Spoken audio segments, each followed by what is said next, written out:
chances are that if you're here today, then you are an HR or a learning professional, which also probably means that you're a pretty dang good teacher, right? That's how it works. We're good teachers and then we get promoted and then we use that sort of technique to build great learning. And then everybody thinks we're amazing. And then we start coming up with ideas for learning programs. And we bring those learning programs to leaders. And some of them, they're like, you're amazing. And some of them, they're like, we can see they kind of fall flat, right? So today is the solution to that. Today, what we'll go through is how we scientifically build fantastic learning programs that solve problems. And then we'll pivot towards, well, how do we prove it? Prove it. So we're talking about behavior and impact and all the way to ROI. We're pretty proud of it. We've got 30 minutes to give a lot of info to you. At the end, we will send you out the materials and also the recording so you don't have to memorize any of this good business. My name is David Lieberman. I'm one of the co-founders of Gravity Learning, and it's my pleasure to introduce the other co-founder of Gravity Learning. That's me, Tom Forbes. Thank you, David. Let me tell you about Gravity Learning real quick. Gravity Learning, well, we specialize in learning programs, 2 hours each, designed to bring out the most powerful aspect of learning. Well, probably one of the most powerful aspects other than just showing up, and that's engagement, getting our participants to engage.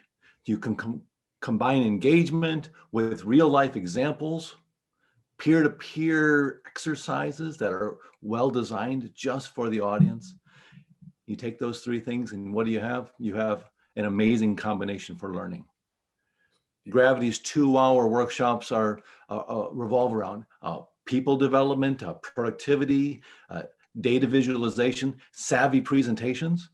Our workshops are designed to have the most powerful impact humanly possible. That's what Gravity Learning is all about.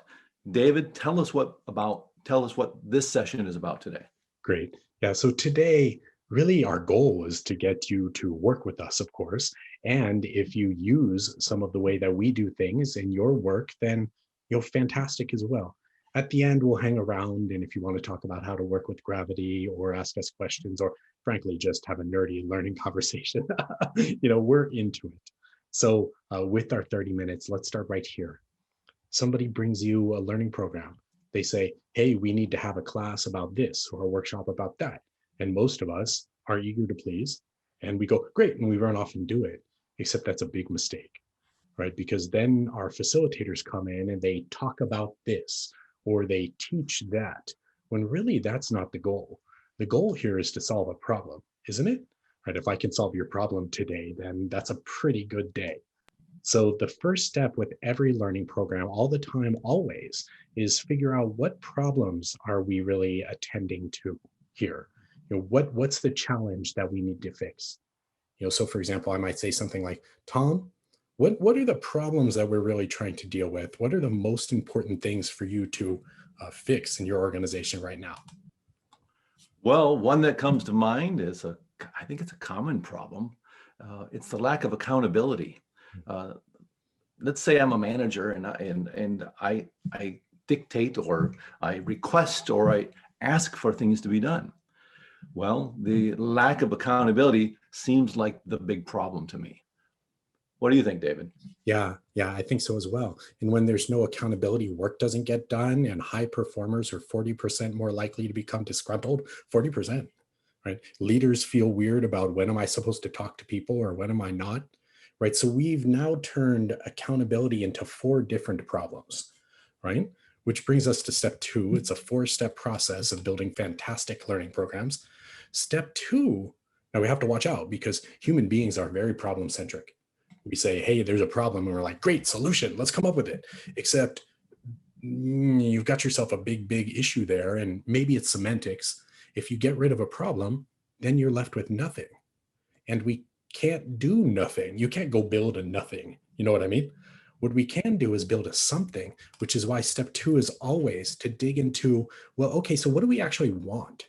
This works in personal relationships instead. I wish you'd stop doing that. And instead, I wish you would start doing this, gets you what you want, right? We utilize what we call blue sky thinking, where we say, okay, so, hey, Tom, maybe you can play with me here. Uh, let's say we imagine a fantastic learning program. The best thing you could ever possibly get as far as accountability goes. Forget what we'll teach. Let's say something amazing happens with that. Mm. What's that amazing look like? What's the amazing outcome?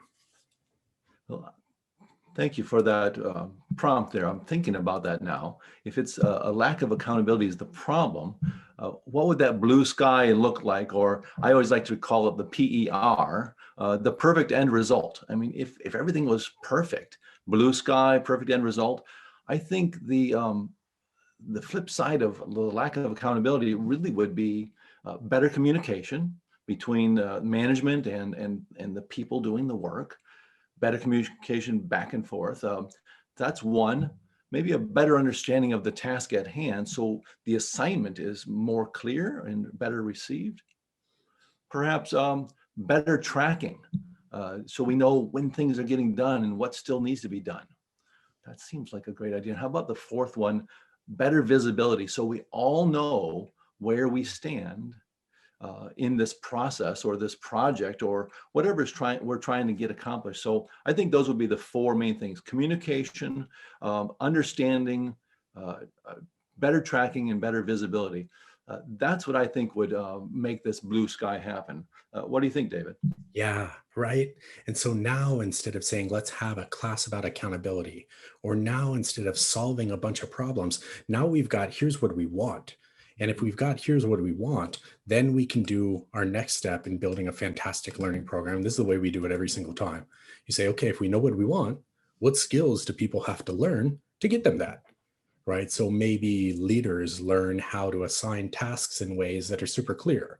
Maybe they learn to reveal the why behind the task. Maybe there's more communication back and forth. Maybe we talk about getting accountability for success instead of just accountability for I did what I said I'm going to do. Right? And then there's reporting back and forth that we can do with the direct reports report, right? And the idea about check-ins instead of just stopping when we run into trouble. Now we've got 5 or 6 things that we can teach, manageable skills. And if you've got the actions that you want, now it's finally time for step 4 of designing a fantastic learning program. And that's you design the active learning around teaching those. Learning studies have shown really pretty conclusively that a lecture doesn't work out so well, ironically, for a 30-minute informational webinar, right? So we follow an experiential learning program where people experience and then assign it to their real lives and figure out what problems they're dealing with. Then they learn a tool and then they apply the tool real hands-on. We don't just learn something and move on. They talk about it, they make plans, right? So we design each one of those for each one of the tools, which moves all the way back to solving problems. Of course, leaders look at this and say, wow, that really worked. And it's just a step-by-step approach. This is how we approach building a fantastic learning program. Of course, there are many more steps in there. You walk around talking to people and making sure that you're on the right point. And really what we've done is, as long as you have a facilitator who can be engaging, right, then of course, now you've built something that has the real chance of really working. Real chance of really working. You're standing in front of a boardroom saying, well, everybody say they like it, right, is not maybe the most professional way to go. And so if we build something awesome, we might as well prove that it's awesome, right? And hey, something that's really important to us that we acknowledge is nobody loves filling out evaluations. They're not like, yay, evaluations. I mean, the people who have led workshops in this classroom, it's always a challenge, isn't it? You can have the best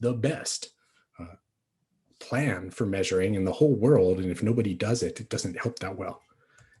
What we like to do is when there's a challenge, we get in and figure out like what research is out there. Often there's a lot, especially around teaching. And with getting people to participate in learning programs, there's less. And so when there's not research, that's when you turn to innovation. You know, one of the things that we are big into is design thinking. We have design thinking workshops where basically what happens is people come in and solve problems and innovate during the workshop. They leave all excited. I mean, it's fantastic. Basically, the way that it works is we get clear on what's going on. Like we're talking about, people don't love filling out these evaluations. And then like, hey, what's really going on though? What's the real problem? Now we can start discovering like, well, what's happening? We're like, oh, okay, now I get it. Now it's time to come up with solutions. Right? This we're talking real world here, walking the walk. This is our innovation session or the results of it for how do we get people to participate, right? We decided that the real problems were people don't really know why they need to do it. There are emotional issues. They're like, that's stupid. I don't want to do that. You're not the boss of me. That's real, isn't it? Right. And then, of course, the time. Everybody's super busy. Our big insight was it's not really time. If I said to you, like, I'll give you $1 million to do all these surveys, you do it all day long. It's Yeah. just value's not there, right? Hey, David, what's the tool that you're using there with those cool little sticky notes? Oh, thank you. This thing's called Miro. It's fantastic. It's also free for up to 3 different boards, and you can take away old ones and put in new ones. We love it. We use it during class, and we use it for planning internally all the time. We decided to get people to work with us with the evaluating. You need to make it easy. You need to explain the actual value that it has to them. You need to give them something. People like to get stuff. You didn't make it emotional. Mhm. Tom, you came up with a lot of the value stuff. Can you help people out with what's the value for the attendees in doing all this stuff? It's a great question. The the attendees, of course, they're there for the webinar or the seminar or the workshop, and they get the value out of that. But what's the value for them to complete that evaluation at the end, which is where we get our measurements from? Well, it affects potential future sessions. If it's a good evaluation, probably going to have more future sessions coming up. If the evaluation could show some improvement, then future sessions are actually improved. It also helps others to get further training when we have a good learning program that's been evaluated well. And of course, the leaders, those who put up the money and the time and the effort to make this whole thing happen, they look back at these evaluations and they're like, well, that worked out beautifully. We can see the benefit. But of course, you can't just say complete an evaluation. People are in a hurry. They're trying to get off this 2-hour webinar and move on. So maybe offer them something at the end. Offer them something, and I'm going to have David talk about that in just a moment. But we can also make it emotional. In making it emotional, it's really easy. In fact, when you're at the end of a session and end of a workshop and you say, hey, could you fill out this evaluation? Most people don't. Some emotion into it, and we'll talk about that in just a few minutes, but let's go back to what can we give them? David, what do you think? What can we You give them? know, you're totally right. People are like, well, what do I get? I mean, we go to work for a reason, right? It's what do we get? And so the thing is, you don't have to like throw around the money. It's just something. For example, one of the things that you'll get for showing up to this workshop is the materials that we're showing you. Everybody else gets the video. You get the materials, including some of the awesome calculators that we'll bring up later. When you come to a workshop, you get the materials after you fill out the evaluation. And everybody wants to know what everybody else thought as well. If you fill out the evaluation with us anyway, you get to see what everybody else thought. Of course, we scrub the names out of it so nobody's on the spot, but that's kind of cool. It's just little getting things, leaderboards. Badging is a big deal. People love badging. We include that kind of stuff. And often the orgs that we work with get involved and they're like, oh, we'll give them all this other swag. You know, they're super happy to get involved there. And Tom's not kidding about the emotional part, right? Human beings are emotional more than anything else. If they see some value and they're getting something and it's easy, they're like, yeah, I'm busy though. Lots of things have value when you hit them emotionally. Right. So what we're talking about is having your facilitators basically have a speech. Facilitators love speeches, don't they? Right. Tom is fantastic at this. Tom, can you kind of demo your secrets? Well, sure. I'd like to say that I get a lot of people to complete their evaluations at the end of a session.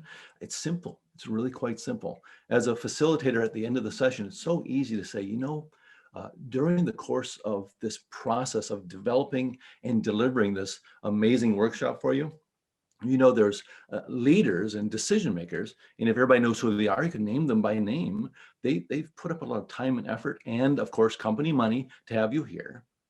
Then also, we've got a group of people that looked at your needs and looked at everything you're going to need out of this workshop and laid it out step by step, looking for all the impactful stuff that's going to be just right for you. A lot of time and effort went into that. And then, of course, I had to assimilate it. If I'm the instructor, I had to look through it, assimilate it, become part of it, and then be able to deliver it to you in a way that really impacted you. And it looks like, based on all the comments we've had during the session, that you've really enjoyed this workshop. So why don't you do me a favor, and also the people who planned this and the people who paid for this, do us a favor and complete that evaluation. Here it is right here. It's probably going to take you less than a minute, and the information you provide is invaluable. Please take the time to do so. David, are you ready to fill out that evaluation? You'd have to have a pretty cold heart, right? And of course, some people will be like, whatever, I'm out. And do you guys notice how Tom made it about him? Like, do me a solid, that he made it about others, right? That there were pleas for help and for like favors in there, that it wasn't just please take a minute to fill out an evaluation. We find that the way that the facilitator introduces the evaluation makes a massive, massive difference as to whether or not people participate. So let's say we are, and by the way, the materials I will give you later have this and then much deeper as well. So if you want to climb in, we're trying to make it easy for you to do this on your own if you like. You've made the evaluations easy. You showed value to the people who are doing it. You give them something, here's a little something, and then you turn it emotional. You can imagine how much more likely they are to participate in the measurements coming up, which is good because here's when they're coming up.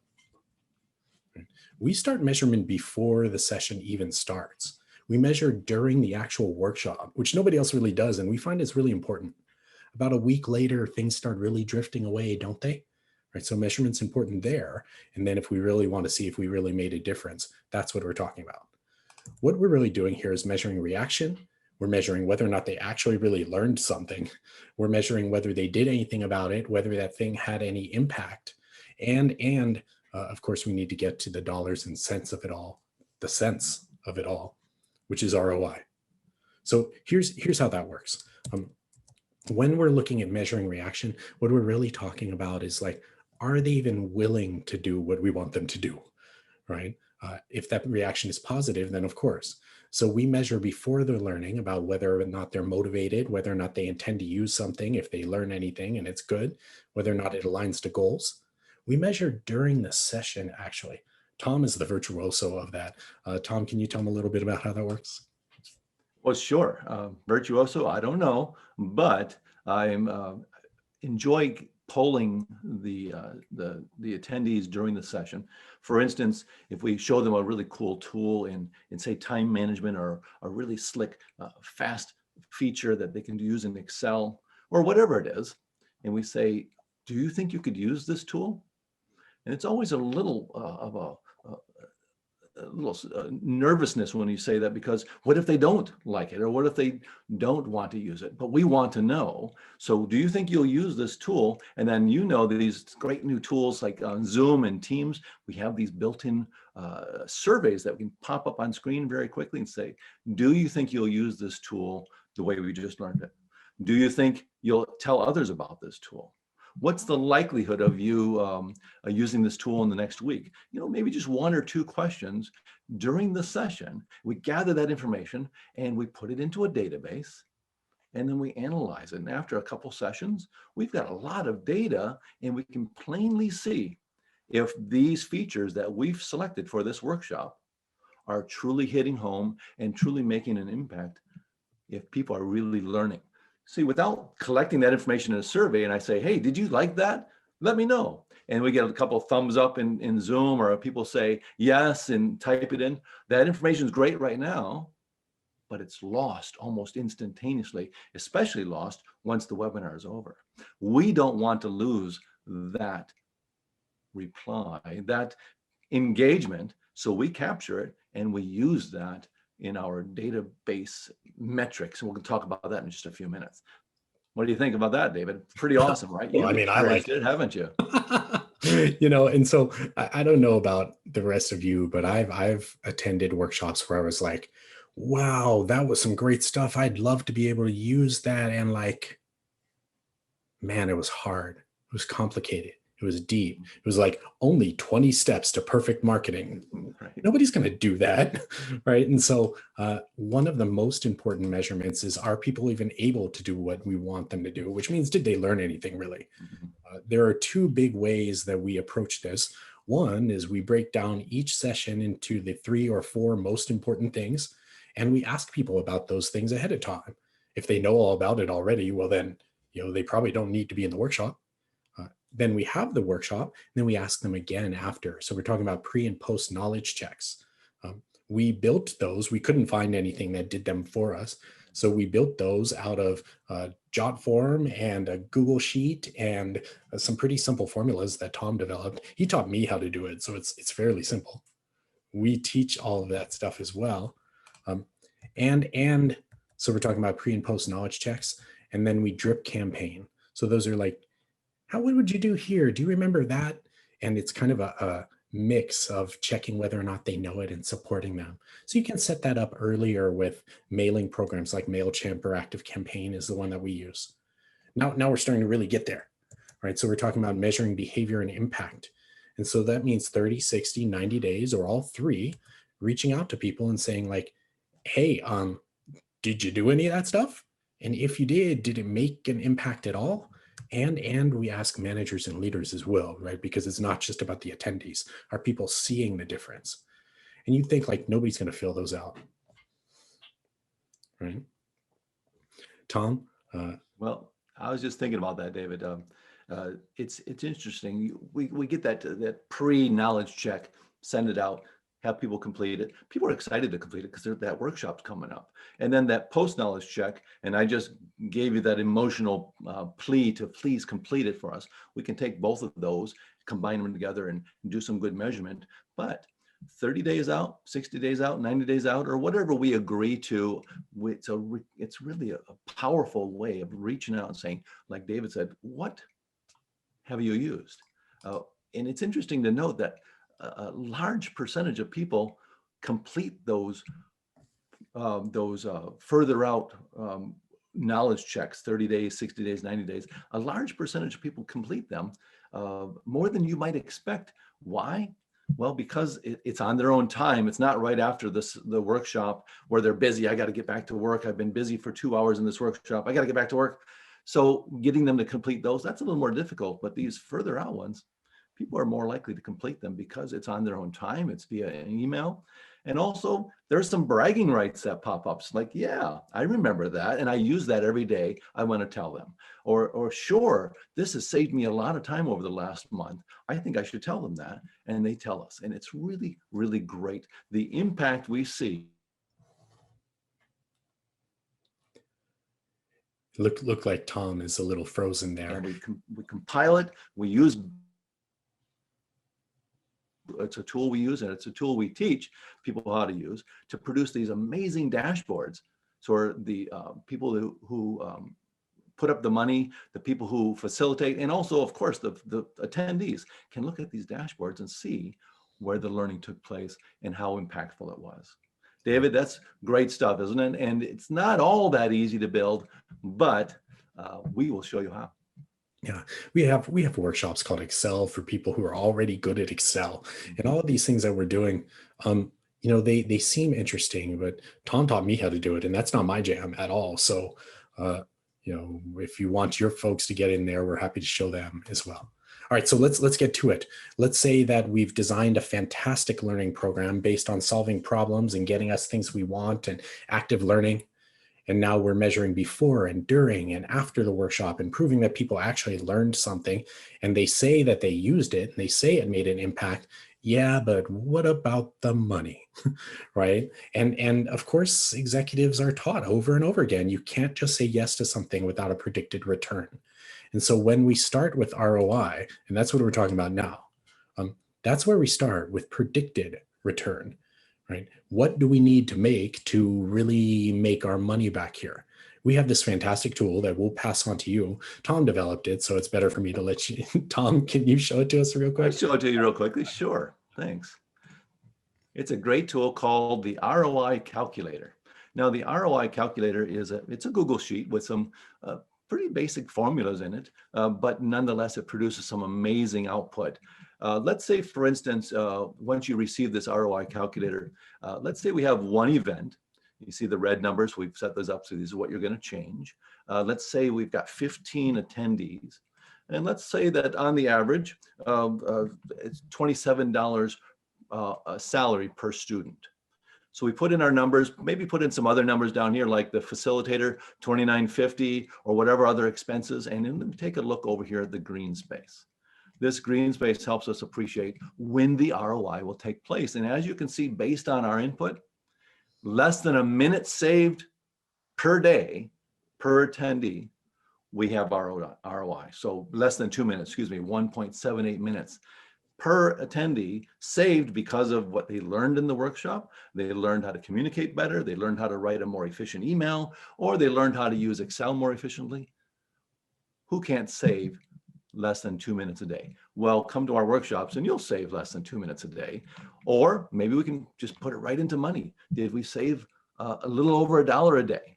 And so forth and so on. So this will give us a nice predictive overview of what the ROI could be if we did conduct this workshop in this learning program. Thanks for letting me show off the calculator, David, and thanks for helping me make it look pretty. Good. So as we round out here, we're talking about predictive measuring, and then we need to come to real money, right? So that can happen in a couple of different ways. You can have one group that takes the training and the other group that doesn't. You can have measurements from before and measurements after and do a trend line analysis. And sometimes you're like, we already have that stuff. We are trying to get closer to accountability and move on. Well, great. Then we're going to have to estimate the ROI. And you're like, you can't just guess at ROI, except you can. Data scientists are like, we guess all the time. It's just when we estimate, the estimation has to be based on a formula so that we can replicate it every single time. It needs to be a statistically valid formula, and it needs to be super conservative. So nobody's like, that's crazy. And here's how the ROI works. Here's how we work it. We, in our 60, 90, 30 days, say, hey, has it made any difference? People say yes.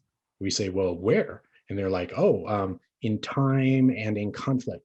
And we say, great. So how much time do you think that it saved you? And they're like, whoa, maybe like 10 minutes a day. We go, how confident are you in the accuracy of that answer? And they're like, I didn't know you were going to ask me that. I don't know, 50-50.